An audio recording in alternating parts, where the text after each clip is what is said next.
कोल्ल जी और अल्ल जी नाम के दो भाई थे। उनमें एक बड़े भाई तो बड़े धर्मात्मा थे और जो छोटे भाई थे वो बड़े विषयी थे। उनका राजा के पुत्र के साथ मित्रता हुई तो राज परिवार में वो बैठते उठते खाते, उनका सारा खान पान बिल्कुल राजा के पुत्र को वाला, वो जो ऐसे मांस भक्षण करता, शराब पीता, वैसे सब पूरा। और एक था सात्विक वृत्ति से रहना और निरंतर भजन करना। पर वो जो छोटा भाई था वो बड़े भाई के प्रति श्रद्धा विशेष रखता था कि मैं तो नीच हूं, मेरे भैया बहुत अच्छे महात्मा हैं। और वो विरक्त होकर भ्रमण करते हुए एक दिन आए तो प्रणाम किया तो उसकी दशा देखी, उनका तुम मेरे भाई हो, चलो आज चलते हैं द्वारिकाधीश के दर्शन करने। ये सत्य घटना। वो द्वारिकाधीश के दर्शन करने गए तो उन्होंने स्तोत्र सुनाया, बड़े भाई जो भजनानंदी थे। छोटे भाई से कहा तुम भी सुनाओ, तो सकुचा गए कि हम क्या सुनाए, हम तो विषयी जीव हैं। पर एक पद ब्रज लीला का याद था उनको कहीं से, तो उन्होंने ठाकुर जी को, द्वारिकाधीश को ब्रज लीला का पद सुना। जो ही पद सुनाया तो ठाकुर जी बोले वाह वाह वाह, आवाज आई। उनके भाई के हृदय में जलन हुई कि जीवन हो गया, पद सुनाते हो कभी वाह नहीं बोले, और हम जानते हैं कैसे आचरण का है और ये वाह बोल दिए। चलो, इतने में ठाकुर जी ने अपने निजी जो सेवक थे उनसे प्रसाद और माला दी और कहा पीछे छोटे भाई को दे जाके। वो गए तो उन्होंने कहा कि आपको प्रसाद दिया है। तो उन्होंने कहा भैया को दिया होगा, क्योंकि भजनानंदी त्यागी तपस्वी तो भाई हैं, हम तो पापी जीव हैं, विषयों में लगे हुए हैं। तो उनका नहीं, भगवान ने आपका नाम कह के दिया है।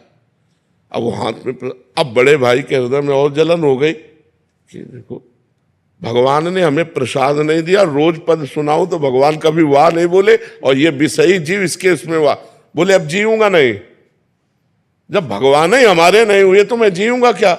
वो समुद्र में जाके कूद गए। जब समुद्र में कूद गए तो द्वारिकाधीश के दिव्य पार्षद उनको दिव्य द्वारिका ले गए, बड़े वाले को। अब कुछ तसल्ली हुई। जब द्वारिकाधीश के दर्शन किए, द्वारिकाधीश जी ने कहा लाओ प्रसाद पाओ। वहां 2 पत्तल डाले गए तो उसने कहा 1 पत्तल किसका, बोले तुम्हारे भाई का। अब और जलन हो गई कि यहां भी उसकी पहुंच है। अब वो अंदर से भगवान से बोले कि प्रभु अब सहा नहीं जा रहा। वो पाप करता है, राजसिक भोगों को भोगता है, और मैं जीवन भर भजन करता रहा। तो भगवान ने कहा इस जन्म में तुम भजन शुरू कर रहे हो, तुम्हें पता है ये कितने जन्मों का मेरा भगत है।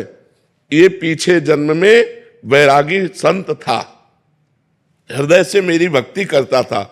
एक दिन जंगल में रुका हुआ था तो देखा राजा की सवारी रुकी, तो राजा का वैभव देखकर इसको लगा कि यार भोगों में सुख है, तो इसी लालसा ने इसे भगवत प्राप्ति नहीं होने दिया।